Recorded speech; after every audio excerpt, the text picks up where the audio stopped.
We are coming to our very last talk for the day, which is from Mike Sperber.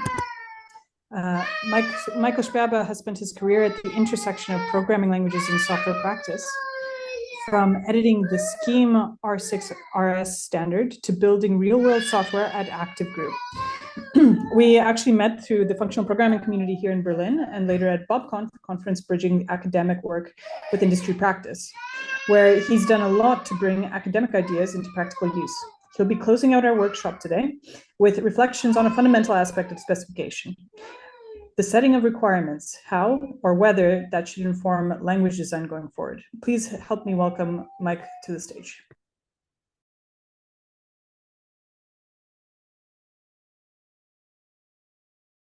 Well, thank you for the kind introduction. I think my talk is probably going to be more light entertainment. Julia already did a lot of the introduction. So as she said, I used to be a researcher at the University of Tübingen. And I guess what brings me to this talk, the concrete qualifications are, what Julia mentioned is that I was the editor of the 6th edition of the Scheme Standard. And also, I noticed the session is titled something Emacs Lisp. And I guess that refers to a paper that I wrote with Stefan Monnier at Hoppel 4 on the evolution of Emacs Lisp. And I'll touch on both of them, mostly on Scheme. So the R6RS standard of Scheme was produced between 2004 and 2007.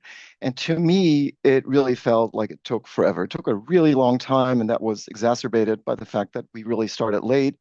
The previous edition of the standard had come out in 1998. On the other hand, maybe I should not feel so bad because the successor standard R7RS, which was much less ambitious than R6RS, only came out in 2013, and the large edition of that standard, as far as I understand, is still not done. R6RS, in many ways, I'm quite proud and protective of it, but in many ways, as far as the community is concerned, was a failure.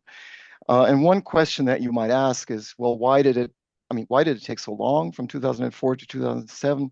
And was it a good thing that it came out, that it took so long, right? There was a lot of deliberation, there was a lot of politics going on.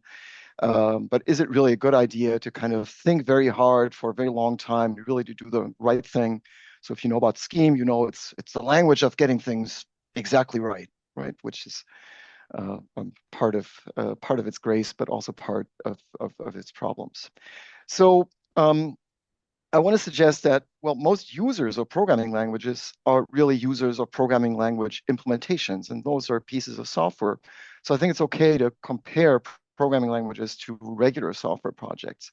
And there we've learned that producing sort of regular software is best done in a way very different from the way that we produced R6RS, right? A lot of effective software methodologies are based on agile ideas, which really focus on short feedback loops and doing that all the time.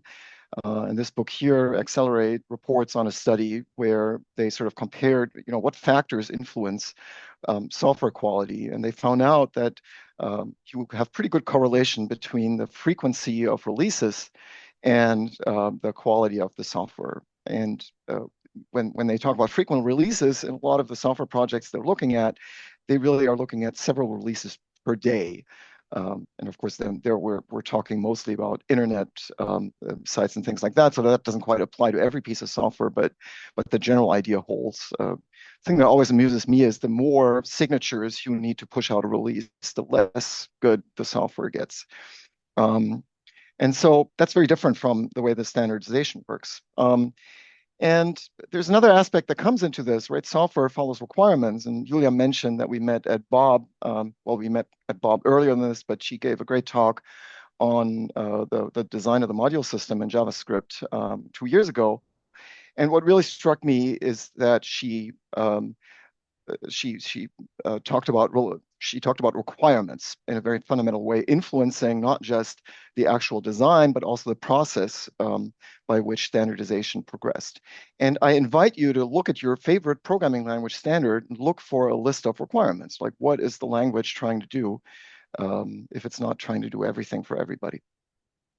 So in fact, Scheme, at least R6RS being a failure, but it does come with a requirement statement at the beginning. In fact, all editions of scheme between number 3 and number 7 come with this introductory statement.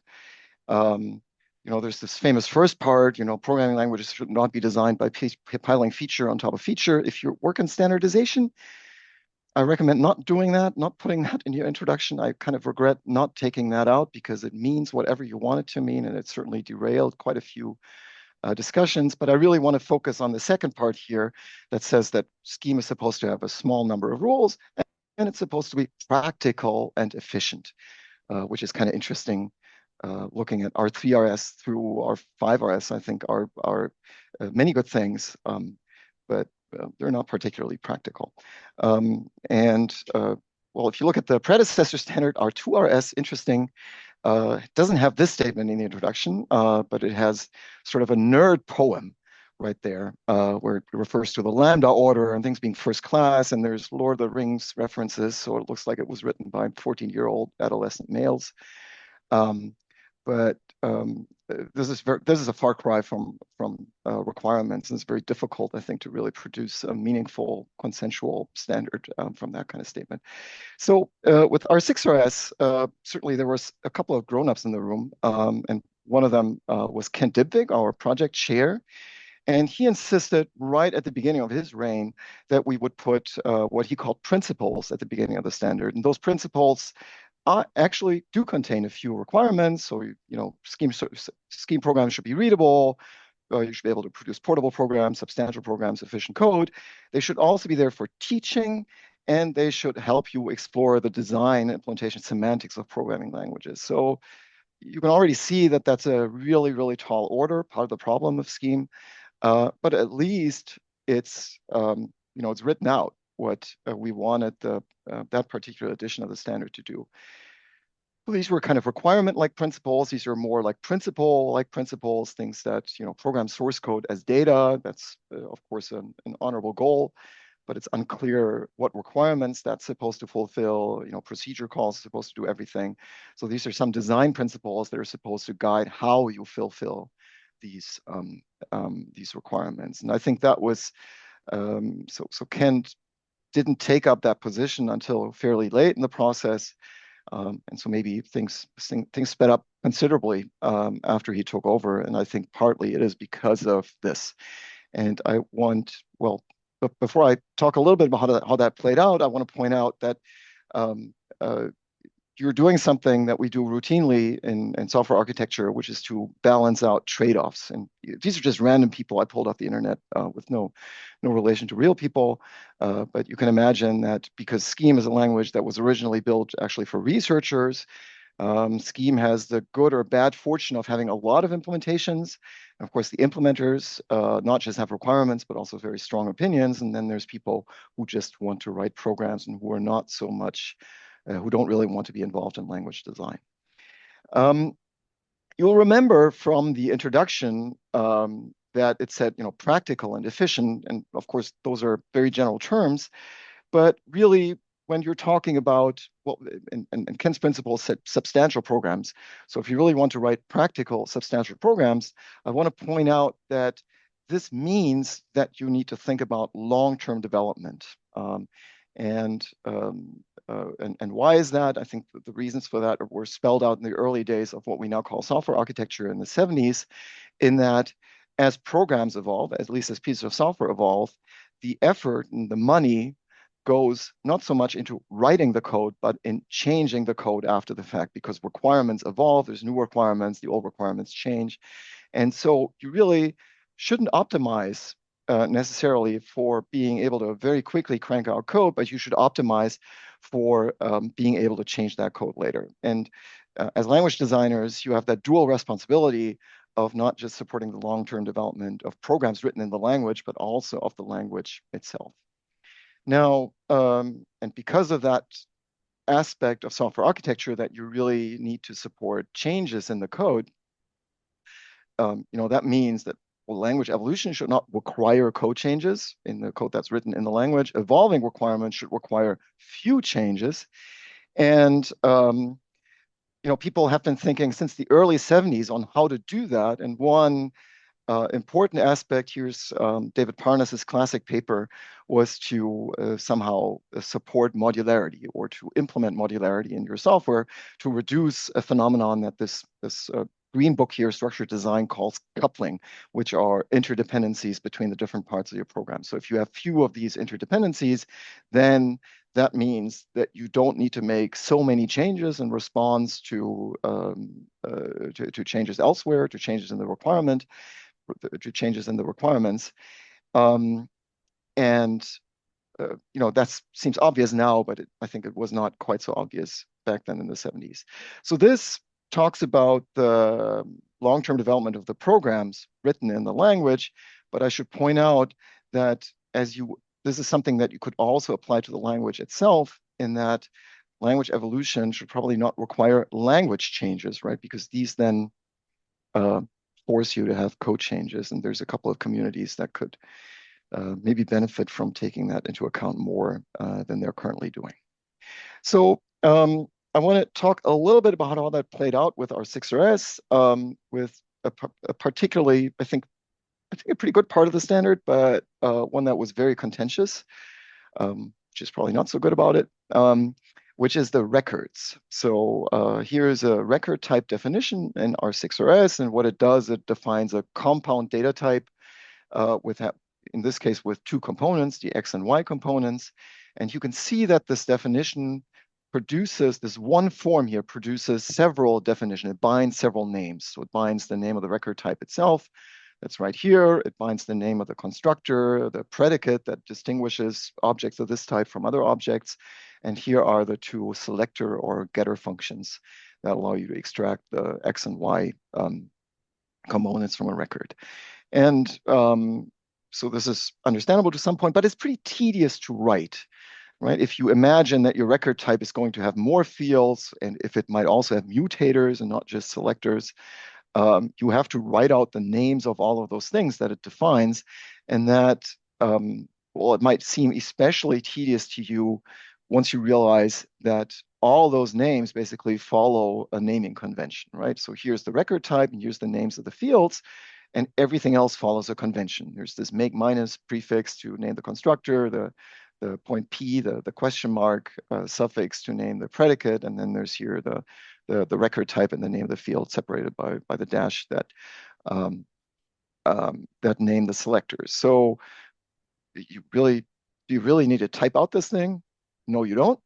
You could also abbreviate this form in this way, right? And just say, well, here's a record type called point, and here's fields, and it will just follow this naming convention that we used in the example above, and generate the names automatically. And at the time, there were vocal proponents and opponents of either form, right? People absolutely said that you should name everything explicitly, me among them, I guess, and there were others that said, no, this is much too inconvenient. People will not want to use record type definitions, at least not those in the standards, and those in the standard document, if they are forced to type out all the identifiers all the time. And so the standard ended up putting both in, but really being very careful of sort of recognizably having one form be an abbreviation of the other form.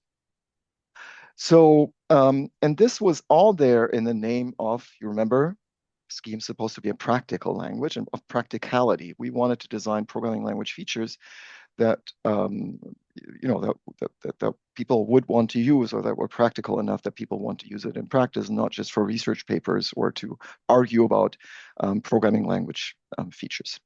So, and in that way, I mean, our 6RS records were at least successful that they were in the standard, because our 5RS records, this is the totality of them. They didn't exist.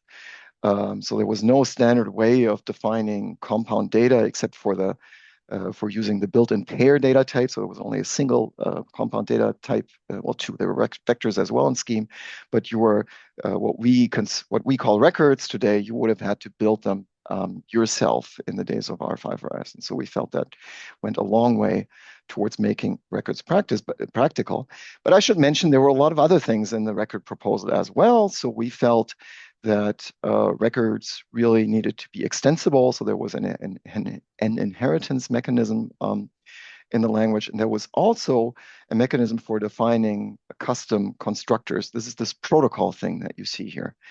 And the guiding principle here was that the protocol should be modular across the hierarchy of records. We were consciously thinking, especially about the long-term aspects of program development with record types. And so we were conscious of the requirements that we thought were important for the standard. The protocols are a little bit complicated, but they were the simplest we could come up with that would still be modular. And I think it remains that way to this day. I don't know any simpler way of doing that. So, but in the end, our 6RS records ended up being a little bit of a kitchen sink, right? They were there to define compound data. They would attach type tags to the objects that you could query. They would define inheritance protocols. There was a syntactic and a procedural layer, a whole bunch of other stuff, sealed record types, opaqueness, things like that. And it wasn't even all in there. Not all of the stuff that we could imagine was there. So in particular, functional update was missing. So we had a fairly good idea of how we wanted to do it, but we felt that we would leave that to a future version. But we were pretty careful to design the record syntax so that it could be extended later to allow language evolution without forcing changes in the programs that use that syntax. So I would think that as far as the requirements, and with requirements usually come trade-offs are concerned, we did produce a design that was practical, that really supported the long-term development of programs, that supported the long-term development of the language, but arguably, in some sense at least, according to some people, piled feature upon feature. There's certainly a lot of things crammed into a single syntactic form. And there was certainly a discussion about the composability aspects of records that I'm not going to go into in detail here. So maybe, you folks coming maybe from statically typed functional language, you would say, well, why don't you just do like the simple thing? Just do algebraic data types, right? That's not just, it does compound data, it does tag types, and it does that in a much simpler mechanism. You can do pattern matching. Just go that route, right? That will solve all your problems, and certainly something that in principle we could have done. But I want to talk a little bit about the history of algebraic data types. I think the first place where they showed up was the HOPE programming language around 1980. And in the original HOPE paper, I found it interesting that, HOPE was really also a hopelessly academic language in many ways, but it really also said, well, modularity is important because we do want to support the writing of large programs in HOPE. And then went on to introduce the algebraic data type mechanism, but then had no discussion of what modularity aspects were important or applied to algebraic data types. So algebraic data types also have trade-offs. Among other things, they have some, I'm going to start with a bad, is that they have modularity issues. They're closed. You can't add new cases after the fact. They have this positional addressing. In fact, that even if you just add attributes at the end, you're probably going to have pattern matching applied to your algebraic data types, and that really tie you to the exact representation of the algebraic data type. So they have modularity issues. On the other hand, they're really elegant because they were developed, I think, from this idea that we're going to have a mechanism to be like a minimal notation for products and sums. And products and sums are notions from mathematics. They were not at the time, or at least at some point back in time, like concepts that were common in practical programming. I would argue that they're, to this day, not really concepts in practical programming. So they were coming from mathematics, but they turned out to be eminently, boy, are algebraic data types practical, right? They're such a pleasure to use, and that overshadows the modularity issues to some point, and sometimes to the detriment of larger software written with algebraic data types, where at some point you notice that they're great for kind of programming in the small, but that they have these modularity issues as your code grows. So, of course, algebraic data types coming from mathematics are not the only thing that are coming sort of from a principled view of language design. Things like the lambda calculus, from the lambda calculus, things like lexical scoping, sound type systems, things like homoiconicity, which remember was important for the scheme standard. Generally, all this use of algebraic terminology and structure both in programming and programming language and library design, are things that are not coming immediately from practical programming, but they come over from mathematics. So there's this question. I mean, um, we saw with the algebraic data type that if you do this kind of principled approach to programming language design, then you also get eminently practical results. And I think we heard that in the previous talk as well about all the functional programmers were probably going, well, duh, should have gone with the lambda calculus in the first place. But, I think, especially for people not familiar with the lambda calculus, it seems a very strange idea to adopt a calculus from the 1930s, from the time before computers, to design a computer language now almost 100 years later as the basis for that. Or, why are concepts like lexical scoping good? They're really principled.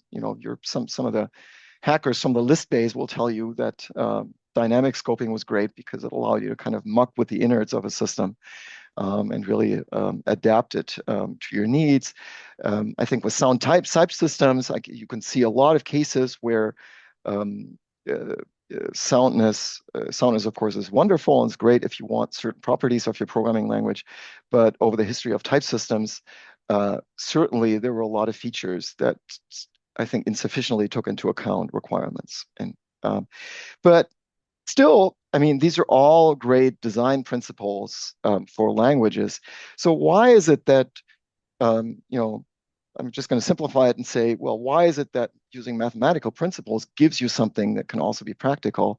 And I think the reason for that is that programs, one way or another, are the products of human minds, and humans think in terms of patterns.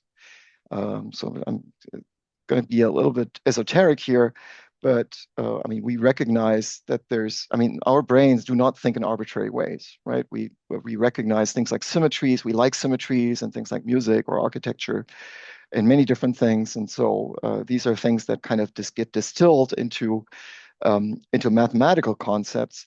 And so the way that I think about the mathematical concepts in programming are that these are patterns developed by mathematics that our human brains are amenable to.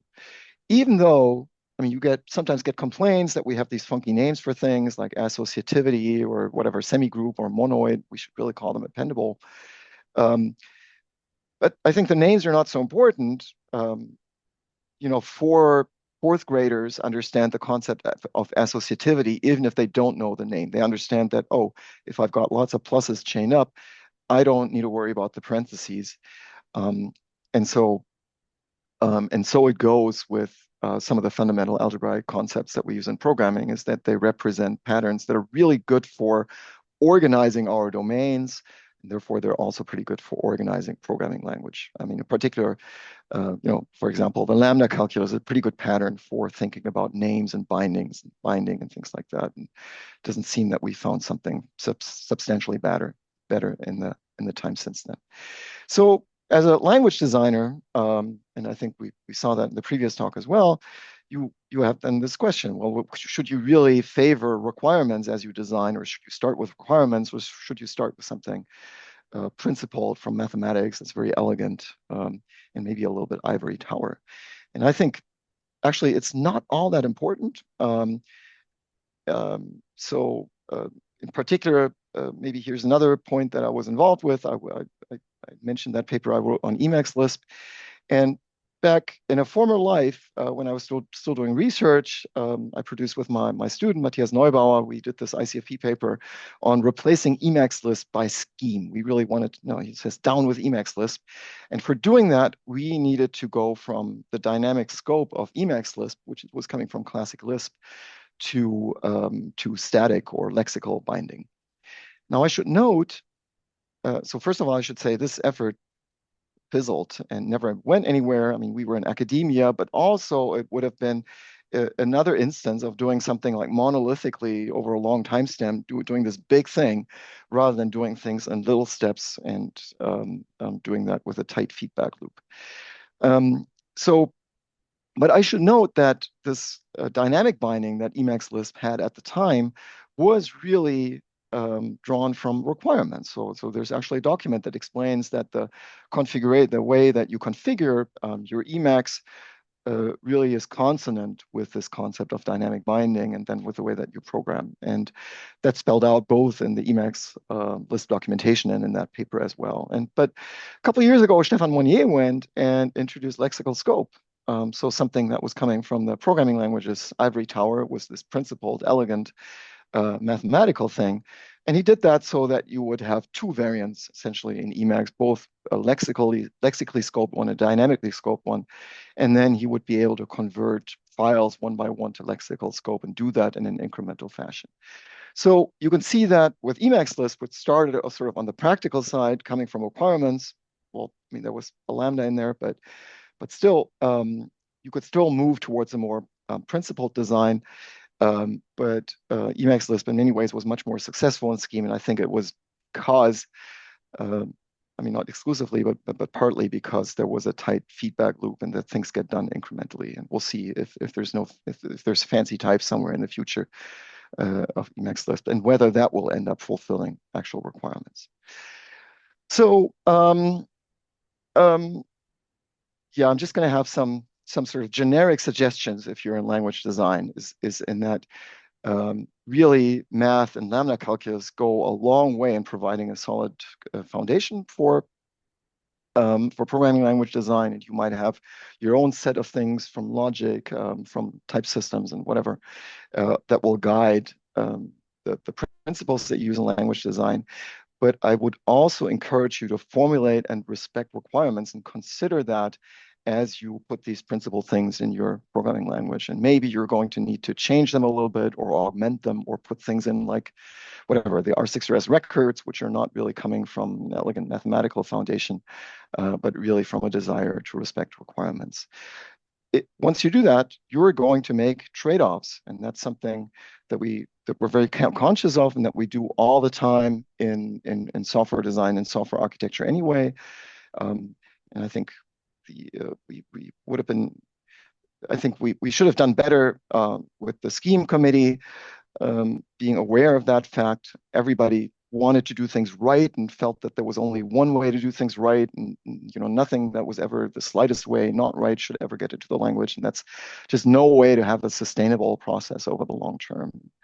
I think, fortunately, the current Scheme standardization committee is moving in a much more productive way. And if you're designing a practical language, then I would really encourage you to take into account the design for and in the long term. We all know programs live for a long time. The languages that they're written in live for a long time. They tend to live even longer than any individual piece of software. And we should factor that in there and make sure that we can make changes without affecting a lot of people. And really important, I mean, not just as a social mechanism, but just to get something that's practical for a lot of people, is to incorporate feedback from users continuously. And again, you're going to have to balance out what comes from that direction with the other principles that you might apply in programming language design. I think it's kind of a non-brainer, these principles, but I think looking back in the Scheme committee, at least, we certainly weren't very conscious of them. Yeah, I guess that's all I have to say.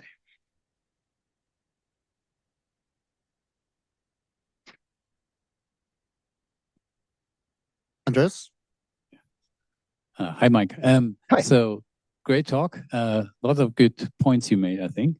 I want to drill in on one thing you said. So like why is structure like sums and products, also lambda, like why is that a good fit for programming? You said it has to do with brain patterns.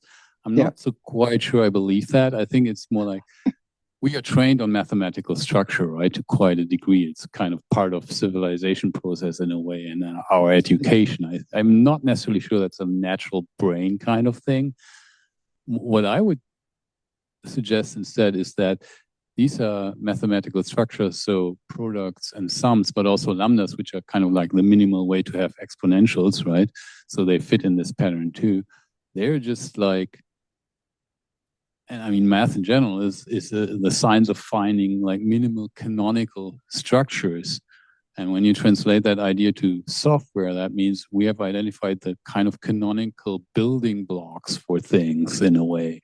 And maybe that I would guess that that is also an explanation of why they are a good fit, because like these are sort of canonical and we can build a lot of different things from just these very simple pieces. That makes them attractive in a way, perhaps. I'm not sure whether to agree or disagree with you on that, right? The question is the canonical, I mean, somebody, I'm not going to name names here, is going to say, well, the lambda calculus was discovered, not invented. So I think sums and products and price, yeah, I don't. So if that's what you believe, I don't agree with you. So I think fundamentally, the mathematical structures are things that work for our brains to explain the world around us.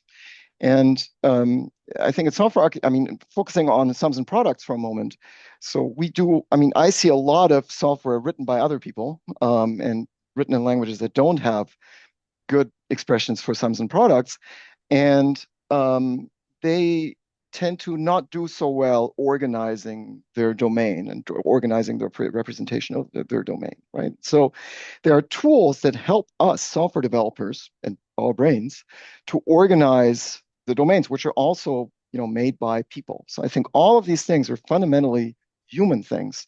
They're not, you know, they're not woven into the physical structure of our universe. They're woven into our understanding of that structure of the universe, if that makes any sense. I'm sorry for sounding a little bit esoteric. No, I mean, I understand what you're saying. I guess I would make the counter argument so that, like, you know, Curry-Howard isomorphism. So sums and products are just conjunction and disjunction, function or implications. So like they are the most natural thing on that level, the most fundamental thing on that level. And if you talk about logic, then that's what we build everything from, right? So programming in a way is just a way of expressing something in a logical fashion. So it's not that surprising from that perspective that we end up with the same kind of primitives. But yeah, I mean, I certainly see like your viewpoint being slightly different there. And that also makes sense to me. Yeah. Sorry. I would also sort of suggest that maybe another way to think about this is that these constructs, they provide, like, something that Mike said that really resonated with me is you don't necessarily have to know the underlying structure in order to be able to use the concepts or have some what feels like an intrinsic understanding of something like associativity. And I think what's interesting here is that however we come up with these deeply self-consistent systems, the satisfaction of them is that self-consistency that they end up having. And I think that that's a really interesting perspective to have, because this does go diametrically in opposition, in my opinion, to the concept of requirements, because requirements are really problem-based. So they are, by their nature, piecemeal, and especially for a mature language like JavaScript. And, you know, as other languages evolve, they will eventually hit this problem where you need to start adding new pieces to the language piecemeal. It becomes very difficult to predict that unified theory, and having something that's already present that you can rely on, that's a really interesting thing to dip into. Yeah. Yeah. I can only agree.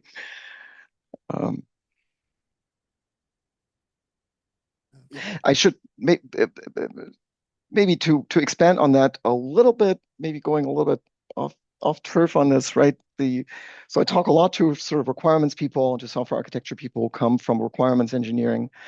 And there's certainly a strong current of saying, well, you should just do you should just implement the requirements. And you should not dare to suggest improvements or changes or something like that, right? And I think that often produces not very good results, because people forget that the software is not sort of the embodiment of the problem, right? It's the way that humans think about, I'm sorry to go on that again. It's about the way that humans think about the embodiment of the problem. And so we can clean up our understanding of the requirements. And maybe that's something to think about in language design as well, sometimes. Yeah, thank you. So I have a question about your point that we should design for and in the long term, like in language design, we don't do that enough. like one of the problems that I actually first read about on Reddit in like programming languages subreddit, that a lot of the languages try to think about adding things in the long term, but almost no language thinks about how to remove things nicely in the long term. And that is something that like we don't do enough. We don't know how to do well enough. Like, what is your take on this kind of a problem? Like in the long term, at some point you have so much in the language that you have to drop older things or like things that are not needed anymore because the requirements changed, for example, or something. So like, how do we do this? Yeah, I don't have a good answer for that, except, I mean, from a practical viewpoint, I would say you should always design in such a way that you don't need to remove things, right? And that, as you pointed out, right, you do want to do that because your requirements might change or something like that. But really, I think if your requirements change, if you find the need to you really need to remove something, so in order to be able to do something different, you are doing a new language. And so maybe there's some secret sauce that will allow us to remove things from the language. I mean, there's social processes that you see in the Java language, but they span, I think, literally decades when they remove things like internal, I mean, not even language features, but really sort of internal libraries and things like that. And so really, that means obviously that you should be very, very careful about the things that you add. But also, I really think you should not be afraid of saying, well, the requirements have changed, or you know, I'm at the point where I need to remove things in order to then make the changes that I need to do. Is maybe you should make a new language. The I mean, the obvious way to then integrate those things is to do something like language-oriented programming, which is what the Racket system offers, right? Which exactly gives you the ability to make like slightly different languages for the next file that you're writing, or something like an Emacs list where you declare at the top of a file whether you have lexical or dynamic scoping, right? Lexical scoping is not just an addition; it really changes things. So maybe that's where you want to go, but apparently not all languages want to go that route, unfortunately. So thank you very much, Mike. That was a great talk and sort of wrapped us up quite nicely in terms of bringing up topics that have been discussed over the day in this workshop. So thank you again very, very much. Thank you. Thank you all for joining us.